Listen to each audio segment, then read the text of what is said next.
Добра вечер, драги гледачи. Ако некој од вас има непослушна или не дај Боже неверна жена, девојка или љубовница, повеќе не мора да се грижи за нејзиното превоспитување. Нарече се сите државни универзитети во државата се отворени катедри за примена на насилство врз жени, деца, старци и лица со посебни потреби. Она што е особено побуди интерес во јавноста е отварањето на катедрата за линчување на жени, која менторира познатиот професор доктор Фрчковски.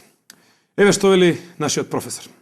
Зборот линч доаѓа од името на американскиот робовладетел Вилијам Линч, кој линчувал некаде во 17 век. Неговата основна теза била да се свртат робовите едни против други, за после лесно да се контролираат. Бидејќи жена ми е мој роб, јас често пати ја терам да се тепа со други жени. За јас после да дојдам и да ги претепам и двете, под изговор дека ги раздвојувам. По ова писмо на професорот Фрчковски, преку видеолинкот да слушнеме што има да ни каже една наша сограѓанка. И тоа директно од паркингот. Кажете ми, кој ве претепа вака систематично и зошто? Професорот Фрчковски ме претепа, раката да му се позлати. А од секога сум сонувала да имам маж кој ќе знае здраво да ме пребие и да не ми каже зошто. Немам среќа со мажите во мојот живот. Абе сите некако многу ме... многу ме титра. Ама Фрчко, ем не ми беше љубовник, ем ме джигеро се од ѓутек. Раката да му се позлати. Шлета што е женат. И блаже се и на таа жена, што тој ја тепа по цел ден. Добро, кој беше поводот што вака ве унакази? Абе му скаснав на левиот стебел.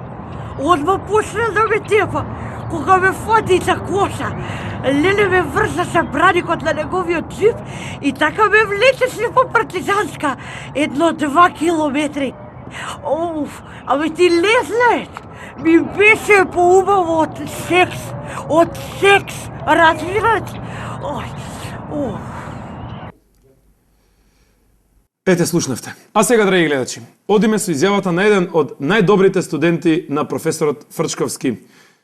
За вас многу добро познат. Господинот Џони Рамбо. Добар ден, јас сум Џон Рамбо, другарите ми викаат Џони. Професорот овој Фрчковски, како се викаше, ни предаваше дека за да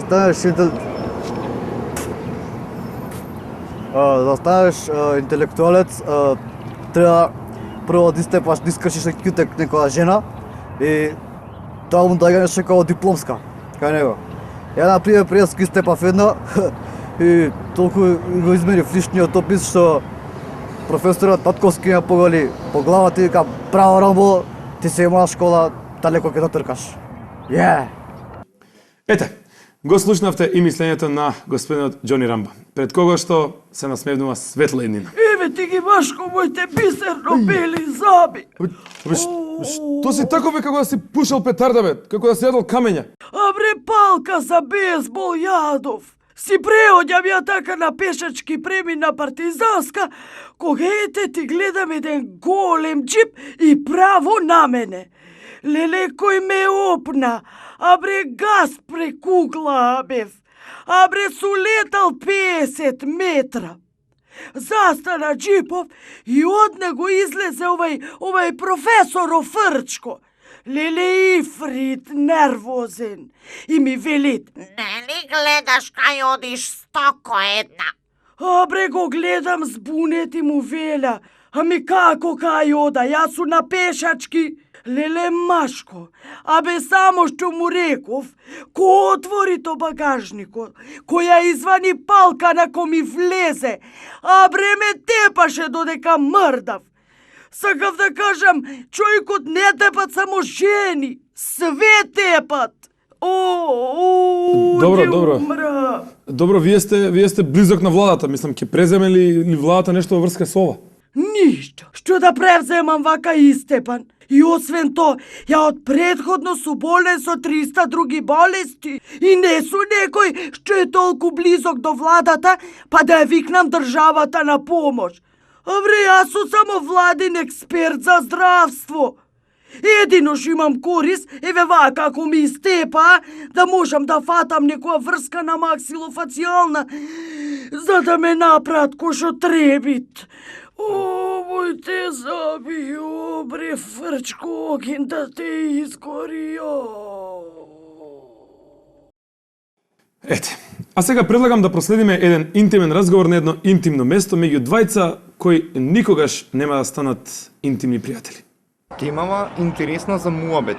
Татко ми Филип исто многу ја буфташе мајка ми од ќутек и даваше ќутек као сируп по 3 пати на ден. Добро зошто го правеше тоа? А вижбаше на неа. Борбените запати прво ги тренираше на неа, после на грците. Таков беше татко ми Филип. Студиозен, инвентивен дури. А чекај, а инспирацијата ја добиваше само на пијано или на трезно?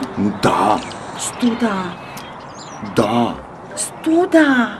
Слушај, памтам ја еднаш седевме сами со другар ми Хефтастион кај мене у детската соба и се државме за рачиња као и обично, кога влезе татко ми, не виде, му се прекина жичката во глава и ме праша: "Сине Аца, кој те учеше така да се држиш за рака?" "Па учителот по домакинство," му реков ја. "Знае ли мајка ти за ова?" ме праша. "Знае," му викам ја. "Она ме носи на часови, а би истиот момент кој му отиде на двајцата. Бумбар, грбот као меот." Лиле, како лош татко си имал. Фуј за татко ти. Срам да му, селјак еден. Ја тепал мајка ти од безвезе. Мене, примерно, мојот дечко Јанис од Параилија ме тепаше зашто ме сака, ама никогаш од безвезе. Еве, примерно, ако не ме удри еден месец, јас одма плачам и све си мислам дека повеќе не ме сака и вака. Ама- Што? Еве ја те сакам, голема мајко. Лиле, ама јас можам да ти бидам и повеќе од мајка. Ау, не, фала. Ова е за држање на раче си го имам ја мојот Хефтастија. Лиле, аце, значи каков си за никаде, фуј, па јас да ти се понудам, а ти одма скокаш. Добро тогаш, инаку ова со фрчко, примерно, мора да се искористи на економски план и да привлечеме туристи. Лиле, за да ги тепа за пари. Браво! Браво, Пет. Лиле, колку си самотан, не?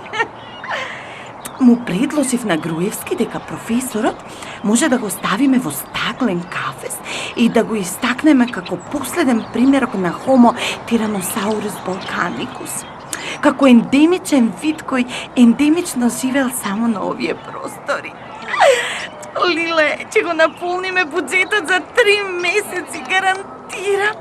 Па доста веќе, секоја година само со Охрид и Охриѓани се фалиме.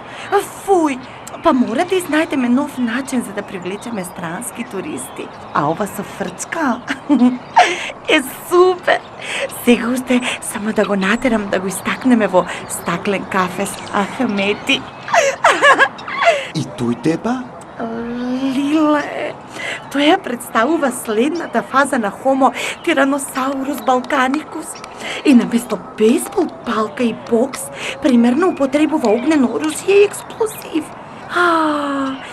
Ако го истакнеме него, ќе намлатиме пари од туристи, а тогаш богами и инвеститорите ќе нагрнат наваму. Лиле, а сега одам кај Јанис мојот Параилија на викенд. А ако бидам добре, може и да ме истепа. Лиле, идвај, чекам.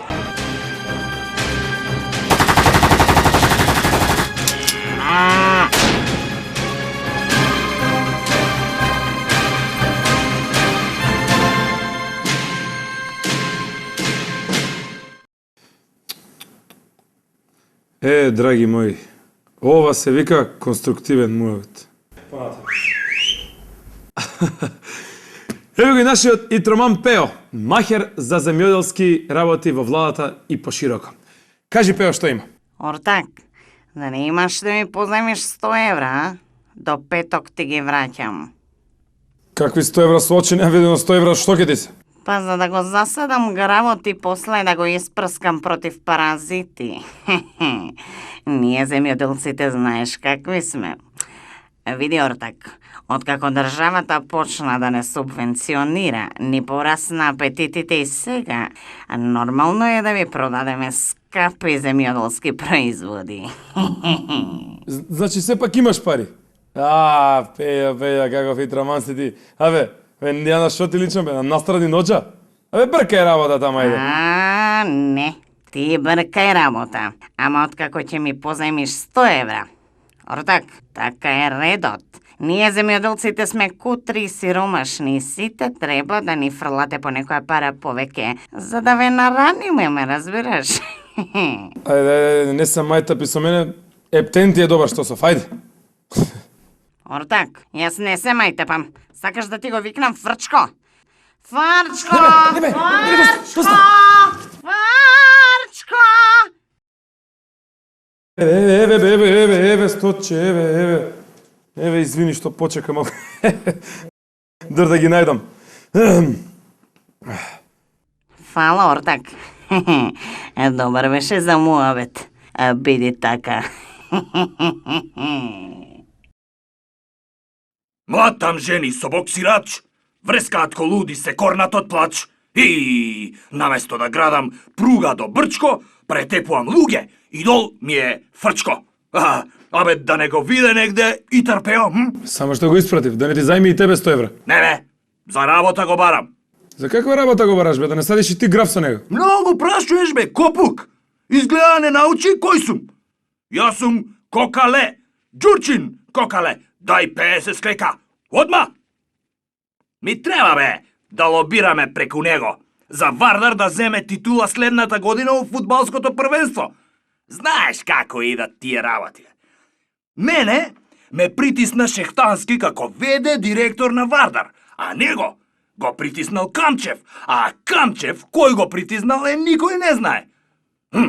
Јас сега одам да го барам и трпео, а ти заврши ја задачава, после ќе дојам да те проверам.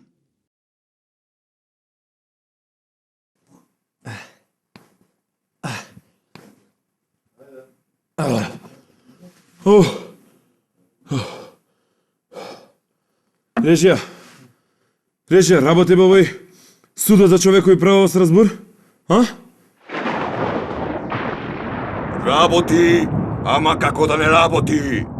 Те гледам како те мачат со склекови, па решив да влезам без најава, да те поштедам. Времето во наредниот период ќе изобилува со насилство и крвопролевање, што значи нема да биде нешто променето. Кон крајот на оваа година и во наредните десетици години се очекува насилството да ескалира во нови војни и поделби на пленот.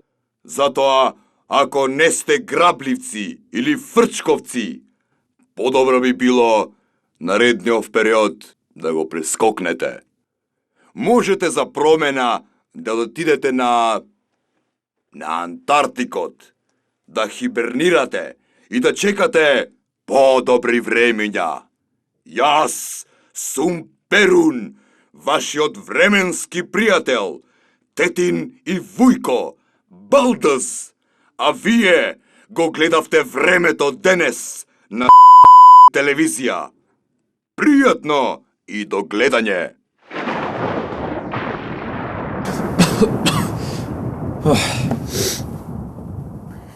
Пријатно.